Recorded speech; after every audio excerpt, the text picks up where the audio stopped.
Fred McMurray, and we're back with Steve Liberty Jr. of Harbor Freight Transport.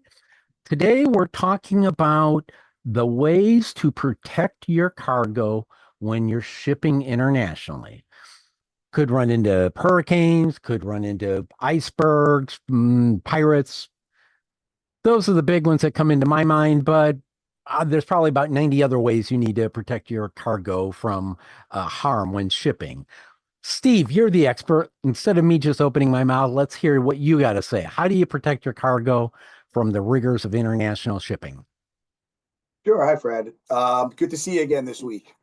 Um, I mean, what a lot of shippers don't realize is that most of the time they're only protecting and packaging their cargo for a domestic shipment, right? They're not aware that the cargo may be co-loaded with other freight in a container if it's being consolidated, or if it's going to need to be strapped down to a flat rack with strapping that's going to pull very heavily from the top down.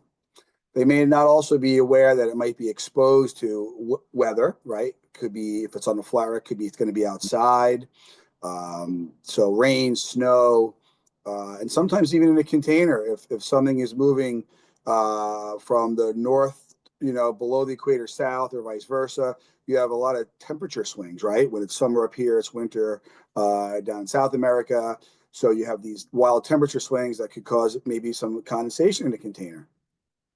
So what we find is that shippers should really consult companies like us that provide export packaging services, and we guide them with making sure that their crates are made well to withstand multiple handlings, right? Both domestically and in loading of a container, unloading of container, and maybe final delivery to a destination. And we help guide them to protect against weather and any long-term or short-term storage requirements that they may have. All right, so you hit 3 points in there, and where my brain went, huh? And one of them is, so when things get shipped, the shipper isn't necessarily looking at, well, where to put it. You said flat rack. It could be out on open deck if it's flat rack. So how do I know if I'm shipping it, what I have to plan for, I guess is where I'm going at it. I understand that if I'm shipping bananas from Ecuador, which I think they used to do bananas from Ecuador, Sure. That's actually international shipping. So maybe if you could break it down along types of cargo. Sure. Sure. So I mean, so some of the export crating, most of the export crating we do is machinery, right? It's Okay. could be capital equipment, could be pharmaceutical equipment, water filtration equipment. We work with shippers that are moving cargo to a lot of manufacturing facilities overseas. So right now we are in the process of creating a lot of cargo for a water filtration plant being put up in Sweden. So we worked with that shipper on determining the proper way to export crating. The first thing is we have to make sure all wood has to be stamped with an ISPM 15 stamp. That's a certification mark on wood packaging to indicate that the wood has been treated most of the time with heat to prevent the spread of pests and diseases. So companies like us are enrolled in the service. We are checked on monthly by a government agency that makes sure that we're buying wood that is heat treated correctly, and we're only using that heat treated wood for export, and that's to prevent the lanternfly, right, and things like that from infiltrating other countries. And then we worked with them on determining the type of crating. They told us that their cargo would be stored outside for at least 1 year, maybe more. So some of the things they were worried about was water, right? So then we had to come up with ways to protect their bare metal on their cargo and the machinery from getting wet for 1 year. So we came up with several options for them. One was we were going to use VCI, which is a corrosion inhibitor that protects metal from corrosion. So a lot of their bare metal, they didn't want it to rust.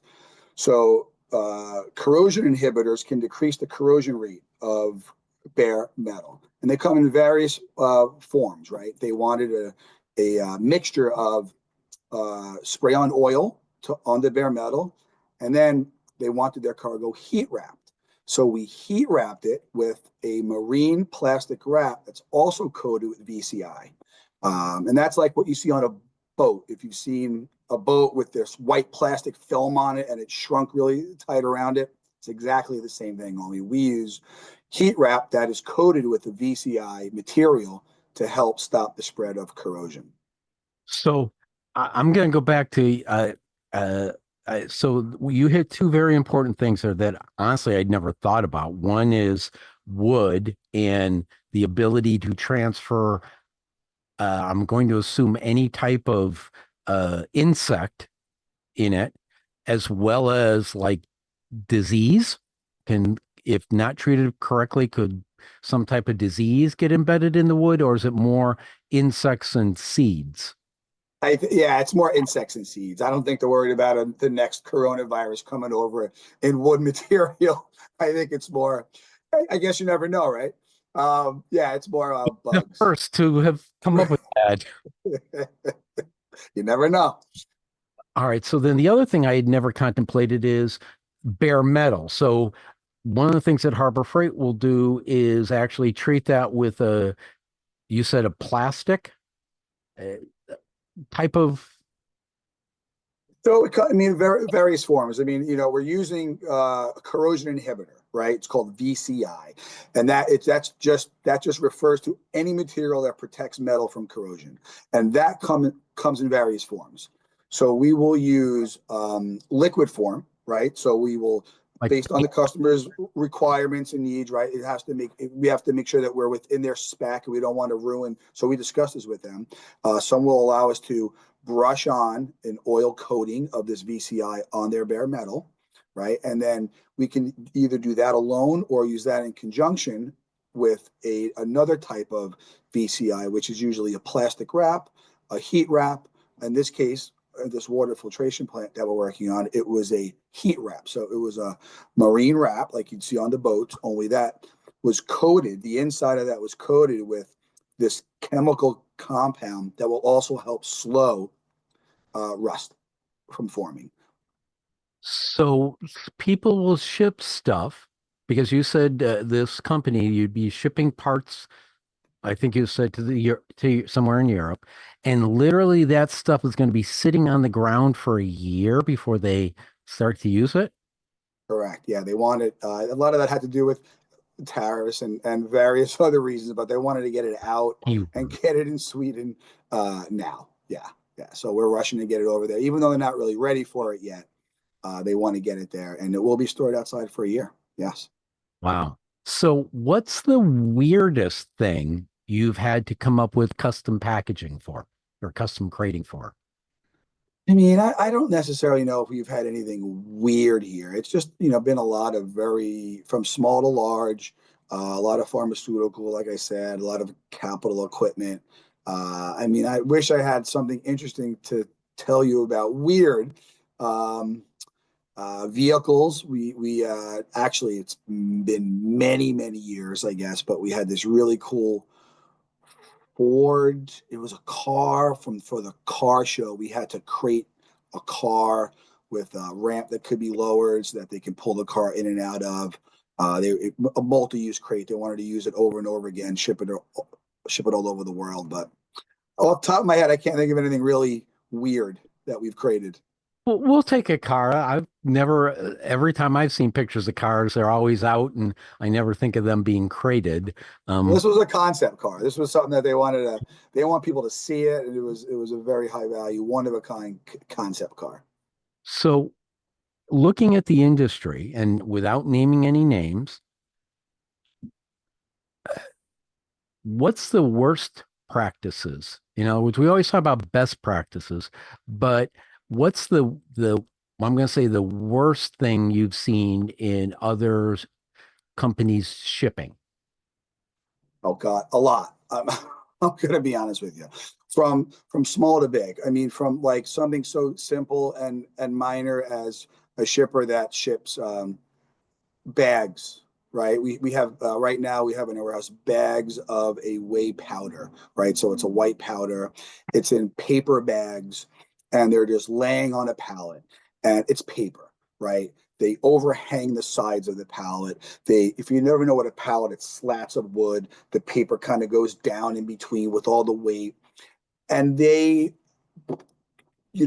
are amazed that maybe a bag gets nicked and one of their bags rips. And you look at them and you're going, well, how are you not putting cardboard, a thick cardboard layer down first on the pallet? How are you not using a pallet that's the right size so your bags don't overhang? Because if you try to go side by side and you rub against, one pallet to the next one, you're going to rip the whole side open. So simple things like that to a company that is shipping, multi-million-dollar crates internationally with almost no protection.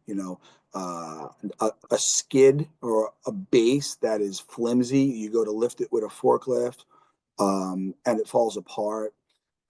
Shippers don't put proper center of gravity marks. They don't put lifting marks. These are all the little things that you have to be aware of. So when we crate, we're thinking of handling. So we're making sure that a skid is solid enough to support the weight of the machinery, and then someone can lift it and move it, whether by forklift or crane. And we'll make those notes on the outside of the crate. We'll put where to lift from, whether by forklift or by crane, whether to use a spreader bar. We'll put where the center of gravity is. And this is all, most export packers do this, but that's what you have to think of when you're creating something. And we've seen a lot of cargo come in and out of this country that, believe it or not, has none of this information on it, not created for multiple handling. We'll receive freight to load on a flat rack, which is a container with no walls or roof for something that's too large that you have to strap it down, and you'll put the straps up over the top to loop back around. And as you tighten, the crate just starts to compress and fall apart because it has no strength. They'll make the crate with like picture frame crating versus like you're building a house, 2x4 studs, 16 on center to add that strength and, rigidity to the crate. So I think you came up with the phrase that when Harbor Freight Transport looks at crating, packaging, you're looking at it you're looking at it from the point of view of how will the cargo be handled later, and that you're crating to that type of specification of we want to make sure that this crating works for however it's going to be handled later on. Would that be true? Absolutely. Yeah. How it's going to be handled later on for sure. Okay. Absolutely. What percentage of shippers don't do this? I mean, that's a really good question. We do get a lot of really well-made crates in, but I'd probably say, 20%, 25% we've seen come in and it's not really well That's 1 out of 4 in some cases. packaged. All right. So then, besides telling people, if I said to you, what would you want to tell people with respect to packaging and crating?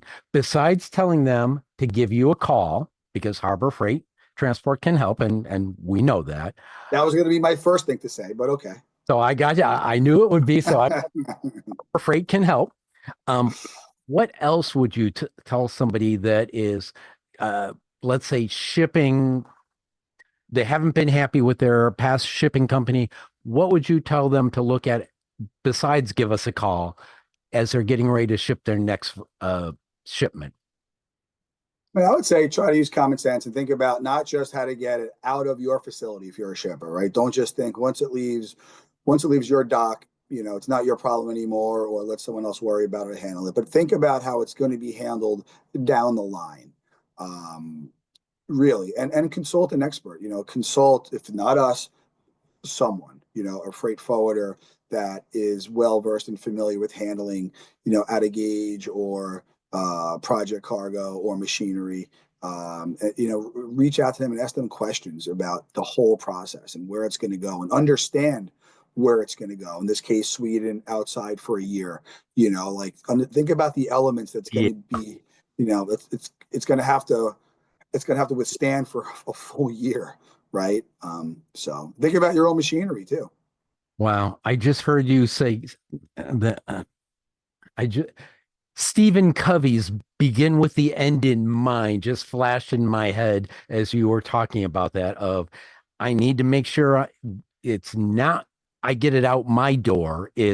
I need to worry about getting it out my door and how it's got to go through the shipping as well as how long it's going to be there before they unpackage it.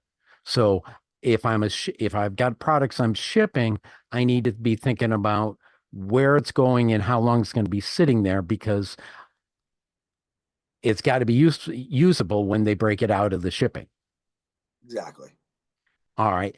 Any other words of wisdoms here on shipping or crating that you want to impart on our listeners, viewers? Besides, give us a call. That would be all, I think. All right. What's the number they should give a call to? It's probably best to email our rates department at rates@harborusa.com. That's rates@harborusa.com. We've been talking with Steve Liberty Jr. Steve, any last words you want to say before I say goodbye? No, that's all. All right, folks. We'll see you again soon in another episode of Harbor Freight Transport Can Help. Thanks and have a great week. Happy shipping.